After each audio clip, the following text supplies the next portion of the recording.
So we've had that broad picture. Now what I want to do is actually sort of apply this a little bit more and also think about how our work fits in with God's mission, how it fits in specifically with what God is doing in the world. And what I'm going to do is give you a bit of a view from the pews. So I have never been a pastor of a church. Where I come from in Sydney, that would be almost self-evident, merely because I'm female. But anyway, we won't go there. I haven't even worked on staff at a church, but I have sat in a lot of pews. And the reality is that 98% of people who sit in your church are not connected to your church. They're the ones who go out into the everyday.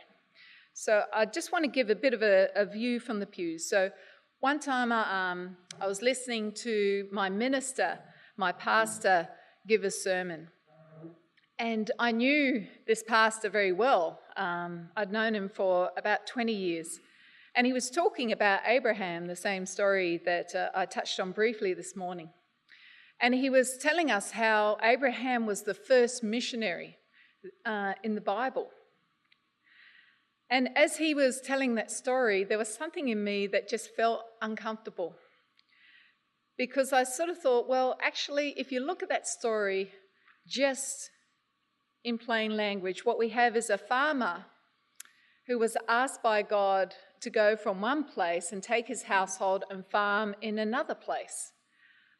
He didn't go with a message to proclaim or a different thing to do or to tell. He was basically doing his work farming in one place and then being obedient to God in another place.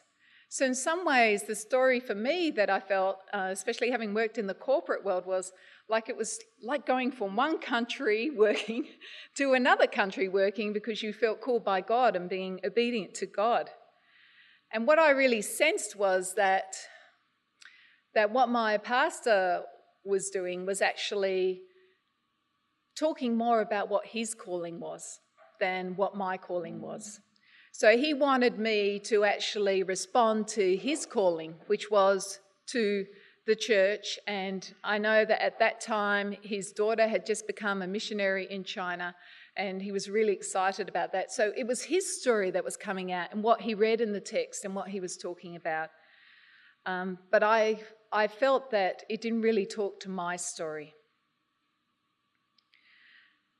I felt deflated, to be honest, because for me it was just another one of those experiences where I felt that in my secular work, somehow I was less of a Christian.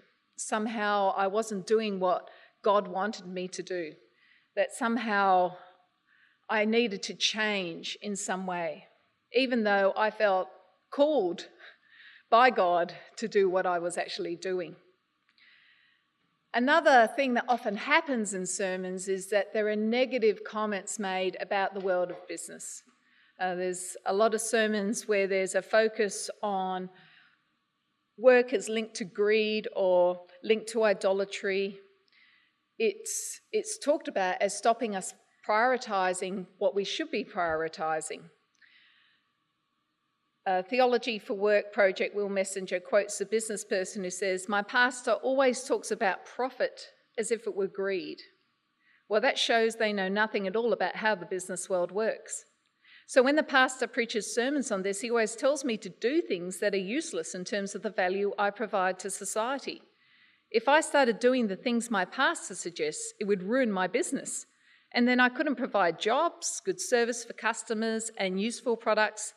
So the function I'm filling in society would cease to exist. Now I know that some of you come from the world of business and you know the truth of what is contained there. And some of you are working in business in hard places already, and you know that having a business that works well and functions well is really important.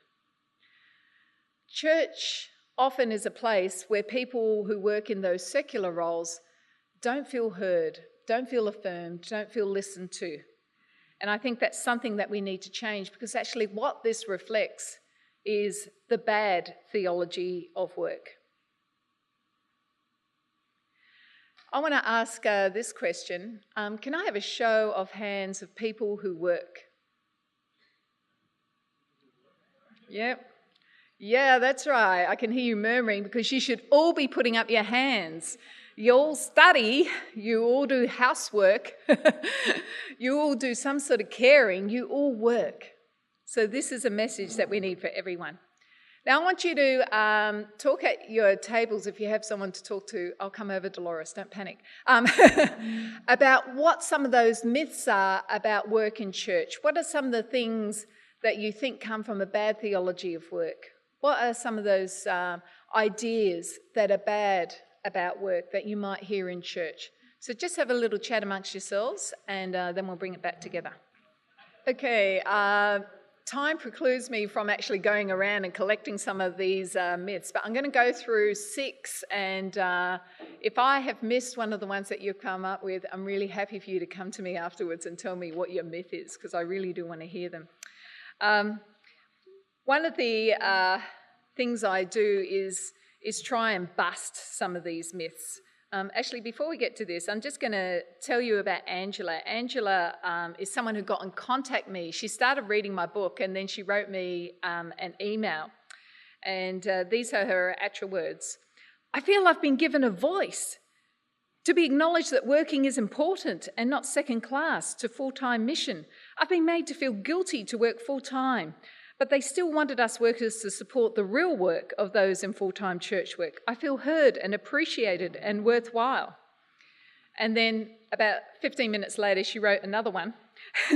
Mission month at my church is coming up in June, but just those first 2 chapters give mission month a whole new meaning.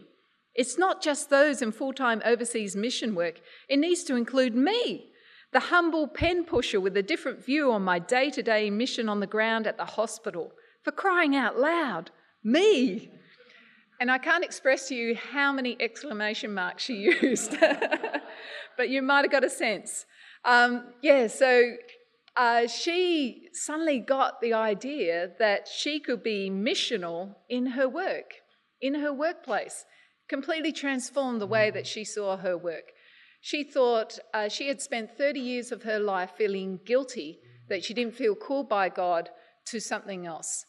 And then she's just spent the last year on fire for God in the hospital, and it's been amazing what she's been able to achieve. She thought as an administrator she couldn't do much. Well, she has impacted on the entire culture of that hospital.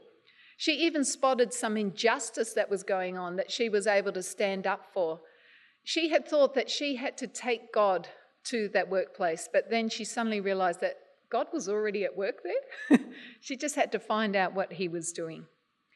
So let's go through some of these myths. Myth 1, work is only what I am paid to do. This is, I think, a really sad thing. It really impacts on a lot of people in our society. Work is not just employment. Work is whatever you do with purpose and intent. That's what God is looking at. When he looks down from heaven, he doesn't say, well, the work that you did that you paid for, that's the only thing I'm interested in. He sees everything you do and he values what you do. And 1 Corinthians 10:31 that I mentioned in the sermon is relevant for this because what is actually said there is it's the condition of our heart that impacts on how God values our work. If we are doing our work, whether you eat or drink or whatever you do it all for the glory of God. If that is our intent, to do it for the glory of God, that is what matters. That is actually what is really significant. This whole idea of having a job and going to work and then coming back from work is a relatively new idea. Basically, around the Industrial Revolution, it happened. So it's only sort of like a couple of 100 years old that we've thought about work as the thing that you're paid to do. Before that, mostly people were involved in agriculture or had cottage industries or some other aspect like that. It is since then that we've done this separation thing. Work is not just what you're paid to do. It's anything you do with purpose or intent. Okay, myth 2, work is cursed. Again, I touched on this on the sermon, but probably not enough. What we need to realise, if you read Genesis 3 really carefully, you'll realise, and I have to pay huge credit to Dr. Barnes here for this one. He opened my eyes to this. It's actually the process of working that is cursed. It's not work itself. We often say, oh, work is a curse, but that's not true at all. So if we look at the parallel, it's the process of childbirth for the woman that is difficult. I can vouch for that. It is really painful. It is really hard. And it's the process of working that is difficult. It's harder than it should be. There's all sorts of things that get in the way that make it frustrating. But work itself is not cursed. Work is still a good thing. It's been impacted by the fall. It's difficult, but it still can be a place where God blesses us. Okay, third myth, that God doesn't care about our secular work. I touched on this again in the sermon, that the first command that God gave was to actually work. The other thing is that God describes himself as a worker throughout the Bible. There's a beautiful book written by Robert Banks, some of you might be familiar with it, called God the Worker. And in there, he picks out all the metaphors in the Bible where God describes himself as a worker. God describes himself as a musician, as a craftsman, as a builder, as an agriculturalist. There's all sorts of different ways that God actually describes himself. And I think he does that to give us an idea of how he connects with the work that we do, to communicate with us in language that we can understand. But in another way, it gives an amazing dignity to all the different sort of work that we might be involved in.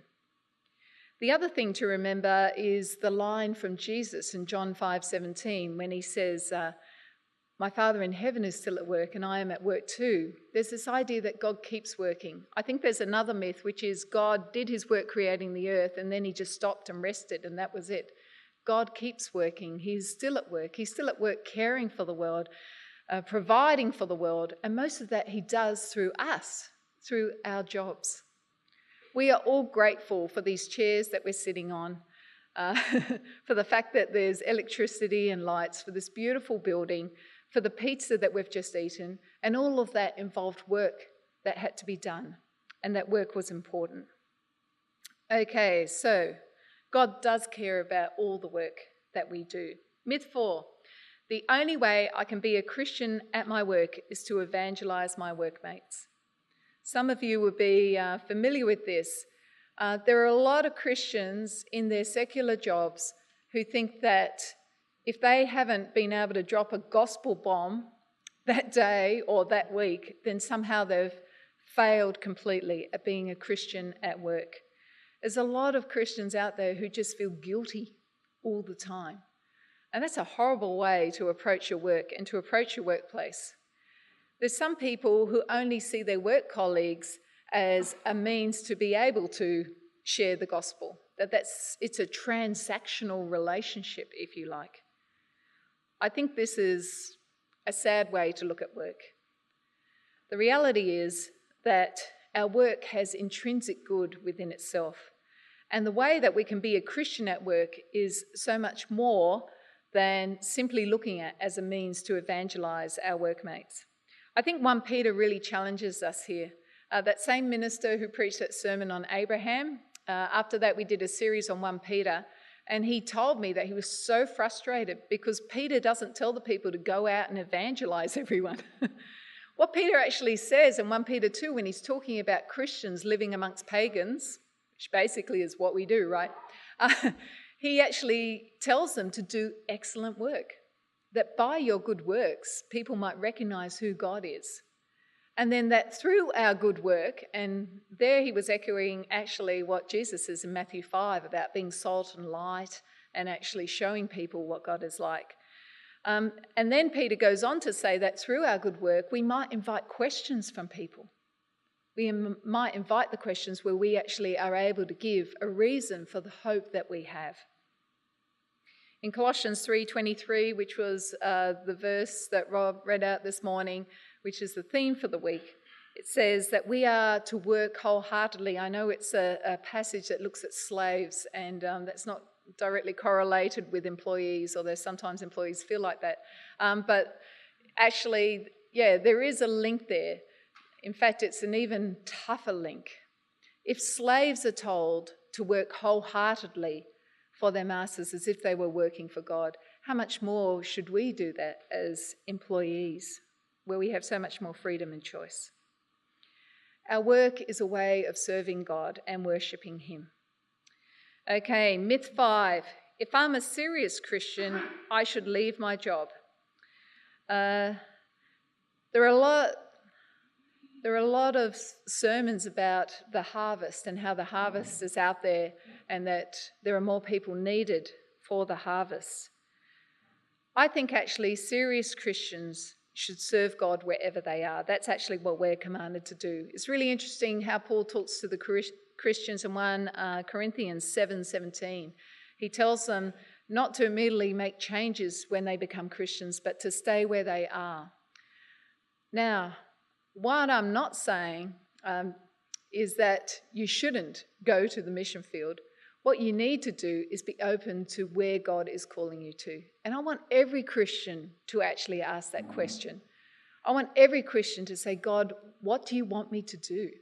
That's what we should all be doing. And maybe it's working in the financial sector. Maybe it's working in Afghanistan, setting up sewing workshops for women so that they can work. Maybe there's a whole range of different places where God may send us and may use our particular skills and experiences. But we can be serious Christians wherever we are, and we want people to feel alive to God wherever God has placed them. The thing about calling is the focus is not about what we do. We make calling all about what we do. Calling is all about listening to the one who calls. And who is doing the calling? It's God. We have to listen to God and what He is calling us to do and where He wants to send us.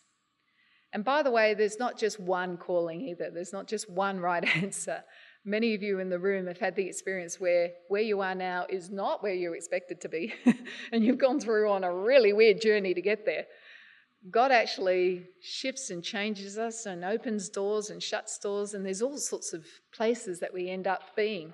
And then at some time or other, we get there and we realise, wow, I had that experience way back then to prepare me for this conversation that I'm having right now.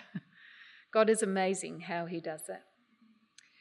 Okay, myth 6 is some of the pressure that we might feel from the workplace, but I think that we sometimes also feel it in other places. To progress at work, we need to keep our faith private. I think this is not true. I think that often Christians feel very defensive. I think that sometimes we feel really fearful.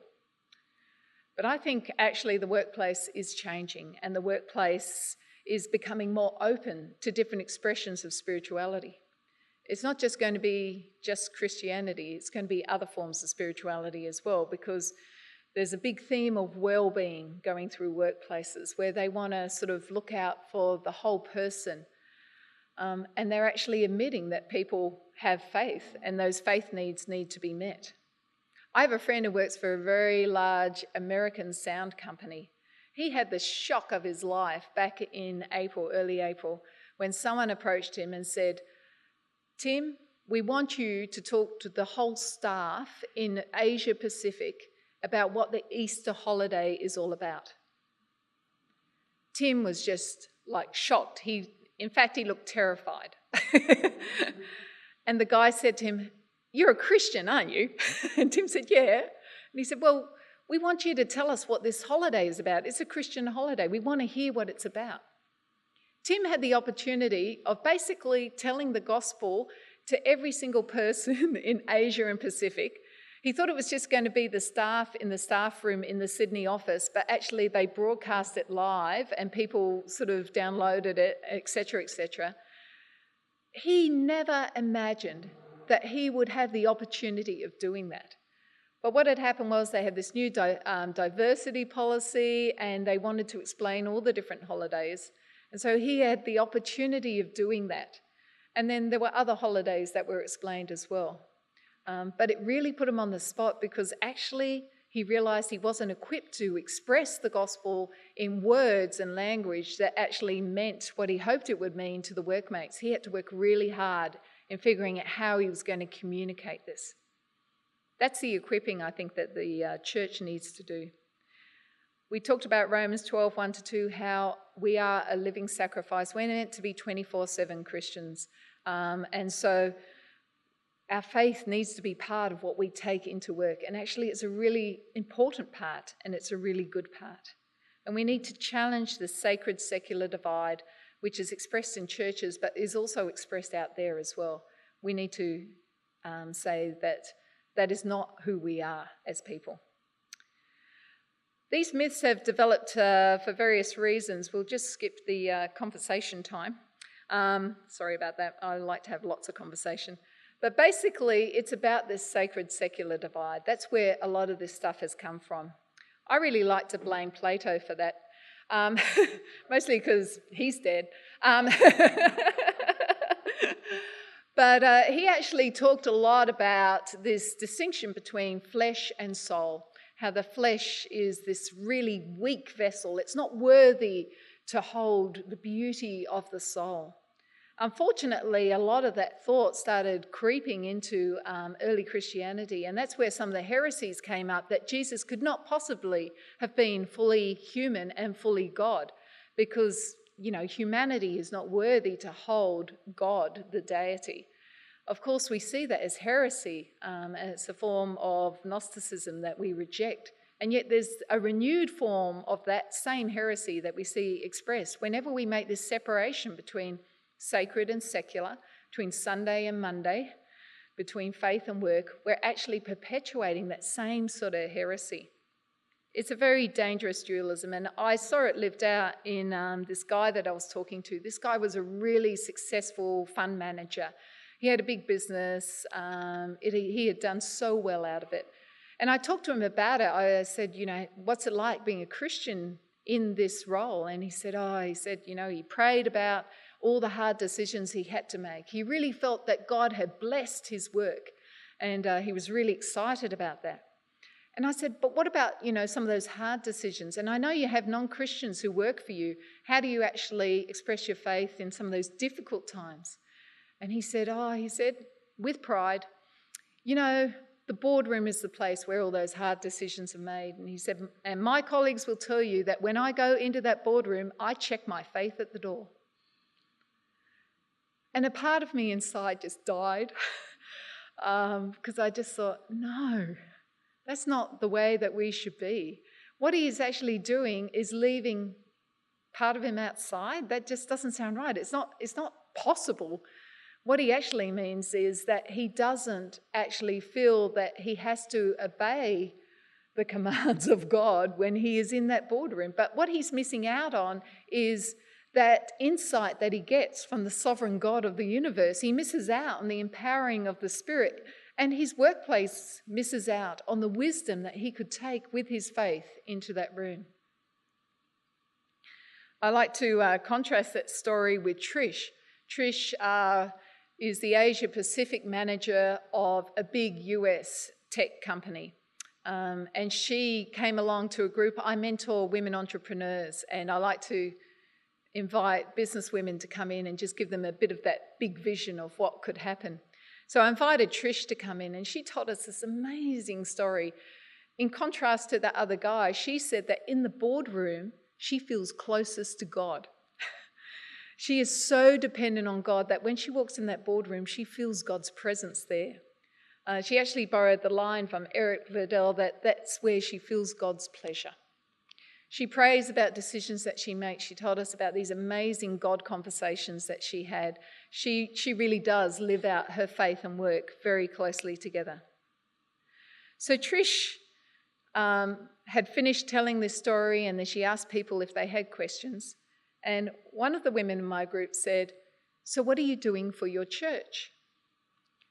And I got really angry, no, a little frustrated perhaps. And I said, look, we've just heard Trish tell us about how busy her job is, how intense her job is, and how she's living for God and serving God. She actually sees her job as her ministry. And then Trish said, no, it's okay. She said, no, I should answer that. And she told them how she travels so much, she only gets to church twice a month. And she said that her minister had actually had a word to her about her lack of attendance and what that reflected. But she said she tries to fully engage when she's there. My questioner in my group said again, but couldn't you do talks for your church or something? You know, your church could really use you. And she said, well, actually, she said, my husband volunteers on the coffee cart and I help out whenever I go to church. And that seemed to pacify my questioner. But here's the thing. The real question, I feel, is not what Trish could do for her church, but what should have been asked is, what is your church doing for you, Trish? Here you are with this hugely significant role, this ability to influence. What is your church doing to equip, prepare, pray for you, encourage you, so that you can really step into your work? That was the question that was missing. Okay. The truths that we really need to affirm is that work is a good thing. That work is something that God created as a good gift for us. We're made in the image of a working God. We know that God took pleasure in his creation, in his work, and we are valued for much more than we're paid. The truth is that you can worship God through your work. I made that connection earlier between those Hebrew words. Woo! Oh, did we lose everything behind? Oh, sorry about that. Okay, I'm really sorry about that. Work is also one of the ways that we can keep the greatest commandment of all, to love God and to love others. We can actually live that out in the workplace in very real ways and show people what that looks like. And I love Colossians 3:17 that says that we can, whatever we do it in a way that honours the Lord, that we can give thanks to God through the way that we work. Whatever you do, whether in word or deed, do it all in the name of the Lord Jesus. That is the thing that we need to practice whenever we do. I think also that we can claim this truth. We can work with Jesus to actually redeem the workplace. Evangelism is just one of the ways that we can redeem the workplace. 2 Corinthians 5:18-21 talks about us having this ministry of reconciliation. We have the opportunity to do that through our very work. We can actually renew workplaces through our work. We know that Romans 8 talks about the whole of creation being frustrated. It's waiting liberation. And that means that everything needs to be reconciled. And our work is part of the way that we're working with Jesus to actually do this. I wanted to make a couple of more comments about mission and how we use our mission. So my friend Christine Gobius says she's the Asia Pacific head of Interserve, and she said, being better equipped to use our work to worship God enables us to participate more fully in God's mission. We've got to be on fire to doing God's work, to doing God's mission. And she then went on to point me to Christopher Wright's words, and I think this is really helpful. We want to be driven by a purpose that has been tailored just right for our individual lives. That's the way we often see work, when rather we should be seeing the purpose of all life, including our own, wrapped up in the great mission of God for the whole of creation. So I want you to just take a couple of minutes and think about, what is God's purpose?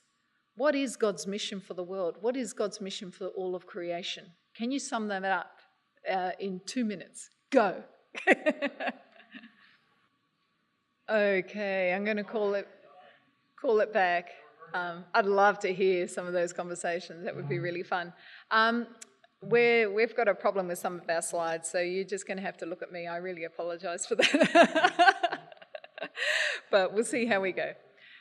So I work for an organisation called Seed, and we aim to help people align what they do more with God's purposes for the world. Now, this is a big, big, big question, and some of you would have gone into it in a lot of detail, but we draw out 3 sort of big themes of God's purpose and mission for the world, and I'm happy for a conversation about this a bit later. We draw it from Ephesians chapters 1 to 3 and Colossians chapters 1 to 3. And we've identified three broad ideas. One is definitely to make disciples, salvation. And I'm sure that came up as one of the things that you were talking to. God's purpose is primarily about calling people and reconciling people back to himself. But there's another element as well, which is an element of making shalom, making the world right again. That bigger image of putting all things right, redeeming the whole world, all things. And also another thing and a theme that comes through again and again is actually giving glory to God. So that's another big theme that comes through, for his glory. All of these purposes come through, and I think it's helpful to think about that and then think about how our work actually aligns with that. And our work can align in that in many different ways. We can give glory to God in some of the little decisions we make in the way that we do our work. And every now and then, some people get the opportunity to give the glory to God very specifically and very obviously in big ways, especially if any of you are brilliant sports people. You get the chance every now and then to stand up and give God the glory in front of a huge audience. That's awesome. Establishing shalom is one of the ways I think that we can really do amazing things through our work. I think it's possible to redeem not just workplaces, but actually we can impact on whole industries in the way that we do our work. And we can be a big part of the movement of God, changing the way things are done. I was contacted by a woman who is a consultant in China, and she works with small businesses in China.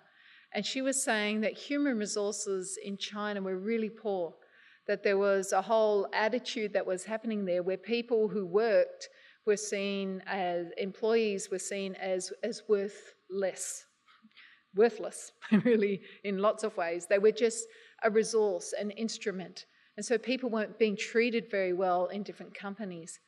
And she wanted to actually come up with a handbook, a human resource handbook that reflected Christian values of dignity of each person, of caring for people. And she wanted to do that because she believed if she could get companies working like that, then they would actually get more value out of the people as well. People would feel like they wanted to give more, and the workplace would flourish more. So I worked with her a little bit on thinking through what those big theological themes are that actually end up being a manual, a human resource manual that she worked through with small businesses in China to help them treat their people better. And that's having already a big impact.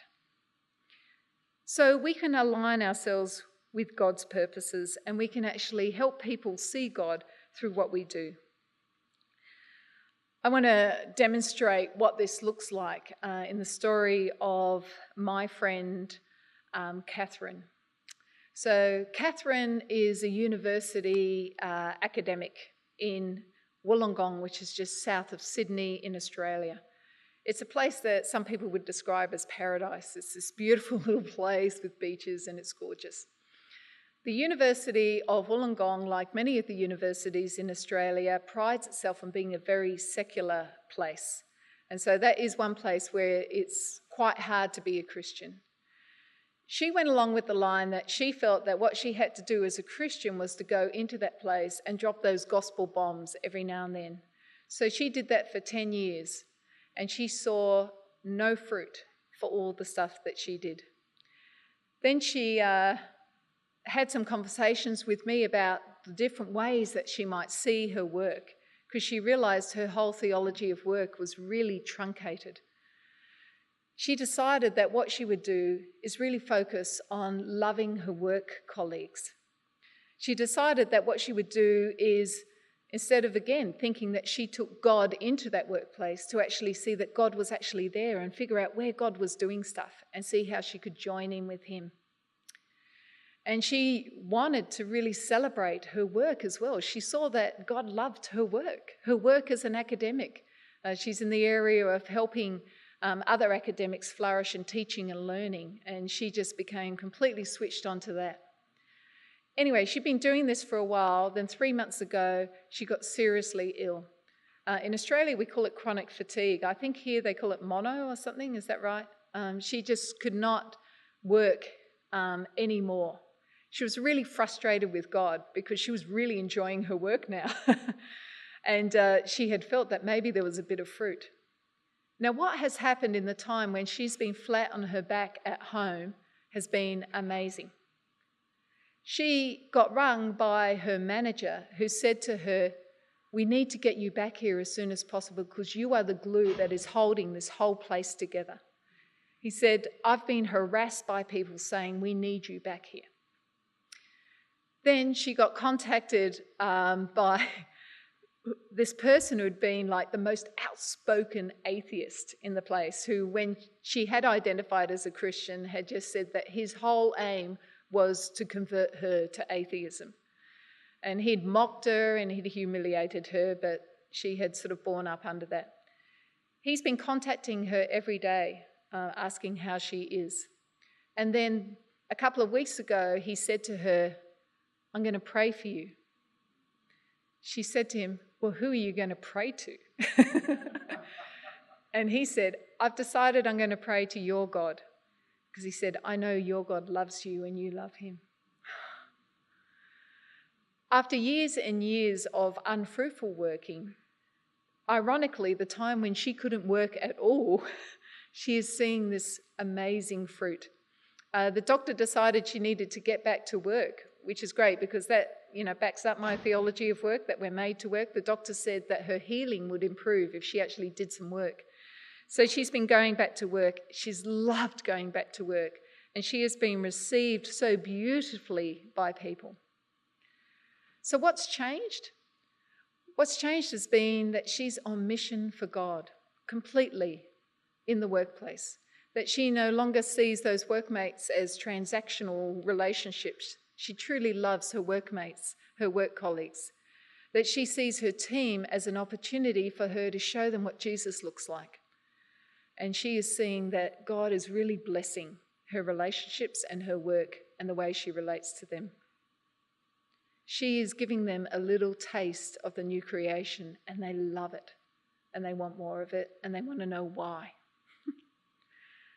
So, over to you guys. I understand we have some questions and answers, but I'll hand over to Rob in terms of that. That one's good. Yeah, there we go. All right, so thank you very much, Cara. And we're going to open the floor to questions. And so, Lily, if you want to take the other one and go on that side. I love your phrasing and your stories. Thank you for the subject material you've brought us into.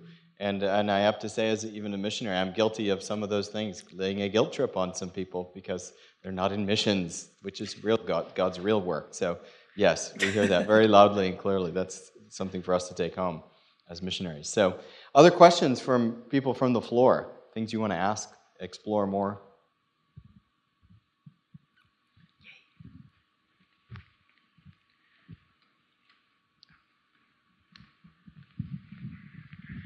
Thank you so much for this wonderful insight on how we can validate people who are working in the workplace.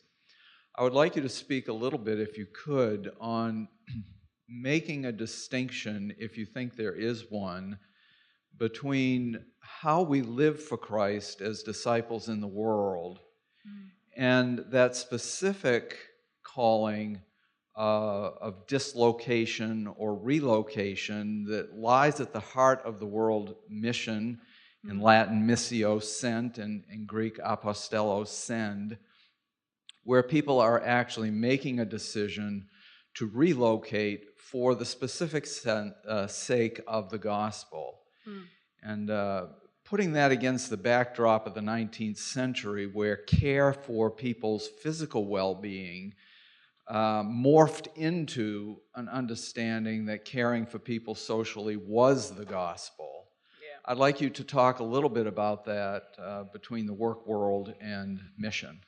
Yeah, sure. I think there is a significant difference there that when you're employed in a workplace, you're employed to do work. And your primary responsibility is to do the work that is there. I do think there's an amazing amount that God can do, as I've demonstrated through that workplace. The difference if you are called to mission is that, you have a different responsibility, I guess, and a different freedom in terms of how you actually express that. Now, of course, we're seeing that mission work has changed dramatically in terms of how that gets expressed. So the missionaries that are connected with my church, most of them are working. We support a maternal nurse who's in the jungles in Myanmar. We have someone who builds buildings in Pakistan. We have people who are doing work, but they're there specifically to be light and salt, I guess. And I think a lot of people can do that. I think there is a danger in terms of, and this is the fear that people have, that if we don't emphasise the need to proclaim the gospel, then people will retract from that. What I want to do is actually encourage people to see themselves as sent wherever they are, so that they are alive to those gospel opportunities all the time. And some of it will be words, a lot of it will be the way that they live, but they'll actually be inviting questions.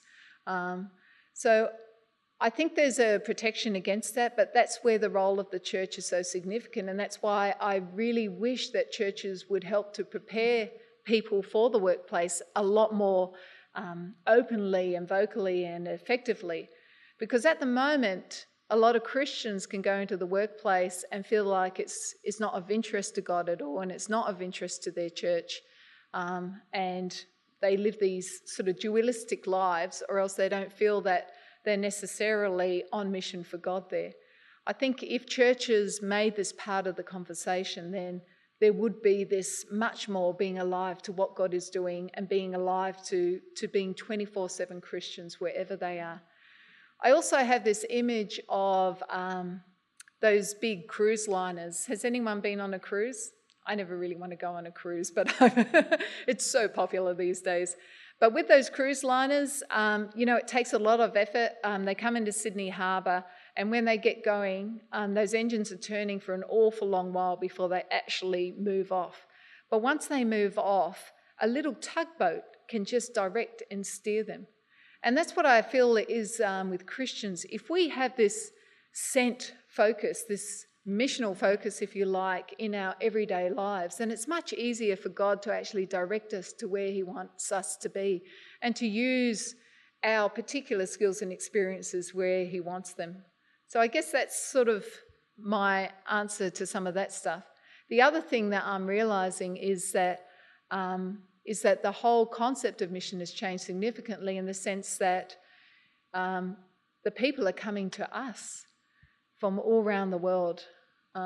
In Australia, it's just staggering how many nations. In my children's primary school, 69% of the children in the school were from non-English speaking background. So it was like the whole world was there in the playground. And I think also with the movement of refugees, we're seeing these people that are being brought out of some of the hard places where we felt people had to go, where they're being gathered, where there's a greater openness to the gospel. So I think we need to be sort of fluid in the way that we see what mission is and how it's actually expressed and how it's worked out. One of the things that's really interesting in Australia is that Australia has a net intake of missionaries. Tells you a bit about how secular Australia is. But that's a surprise to a lot of Christians in Australia. But we have 3,000 Korean missionaries come to Australia every year, which is quite surprising to a lot of Australians. So I think this question of mission, I stand before people who are much more experienced and aware than I am, but I'd love to explore that more. But I think this idea of everybody seeing that they are sent wherever God places them, in the context in which they are, is an important thing. Yep, sorry. First of all, thank you very much for an insightful and helpful session, and as well in the chapel. I think you've addressed this pretty well, the secular sacred divide, but I'd love to hear just a few more things maybe on that in a practical way. If you had someone who was tempted to check their Christianity before entering the workplace, what are some practical tips or ways that you might help mentor them to keep those things together? Yeah, I think in my first book, still feels a bit weird saying that, I talk about these 6 different ways of taking our faith to work, and I'll explore this a bit more in a workshop in a couple of days' time. But I think I would talk to them about gospel living, that actually we proclaim the gospel, promote the gospel in the way we live, in the words that we say, and we also stand up for truth. Standing up for truth is really important. I talk about holy working, our character, and shaping our character for the workplace, that it's really important for people to see what goodness is like. I had a really interesting experience of hearing the testimony of a woman who was an actress in Australia, and she was a popular actress, atheist, thought Christians were weird. She was bisexual, and she said that what attracted her to Christianity was the purity of the life of the Christians she met, the beauty of their lifestyle. I was really struck by that. I got to talk to her about it afterwards. But there was something in her that realised that the life she was living was not a life that was truly satisfying. So that holy lifestyle that we actually show people through our work can be really significant. I talk about prayerful working. I don't think we pray enough at work, and we don't encourage people to pray. When you're praying, you're really drawing on the power of God, and you're really connecting with Him. I think we need to challenge people to pray more for their work and in their workplaces. And I saw a huge difference happen amongst doctors that I worked with for a while on this. The next one is incarnational, actually seeing yourselves as the hands and feet of Jesus. I think that Christians, if they're really living this out, they become like the chaplains in the workplace. If you've been a Christian in a workplace, you will know that people tend to come to you and tell you their problems and stuff because they trust you, and they see something in you of care which they want to sort of access. And then I see spirit-empowered working. I think that we can really encourage people that the Spirit actually wants to use the workplace to impact on them, but also to impact on the workplace, and we have access to that. And social justice working is the 6th way that I see that Christians can make a difference in a workplace. Like Angela I was talking about, she realised that there were some workers who were being put in very dangerous situation, and management were trying to cover it up, and she actually was able to shine a bit of a light on that for workers who felt they had no voice. So there's all different ways that we can actually bridge this gap. I think a lot of people don't have that imagination of what it could be like to be a fully integrated Christian in the workplace, and we can help them begin to see that. So if you're mentoring people, you can actually step them through some of those different processes. Yeah, sure. Book 1. And and in book 2, I give you a mentoring program to actually work through with someone in the workplace with questions and prayers to help them think that through. Thanks. Sorry. I'd just like to add a little bit to your thing about workplace. For my first 33 years of my life, I worked in business.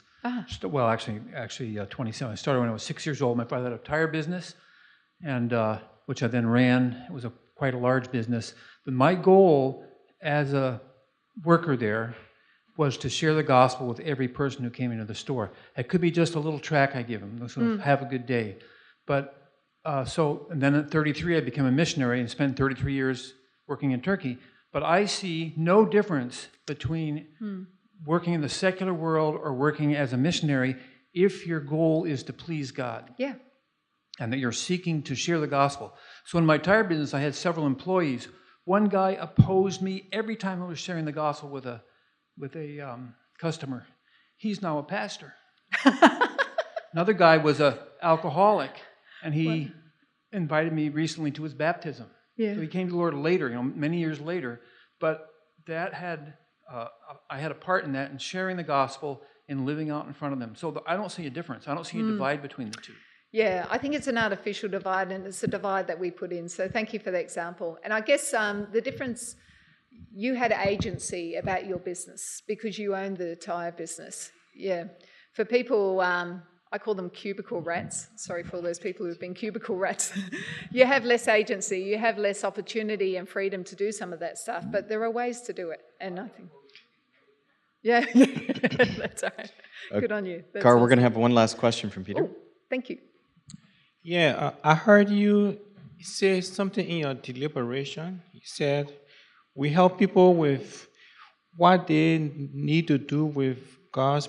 We help people align what they do with God's purpose for the world. Is that a kind of mentoring services that you offer?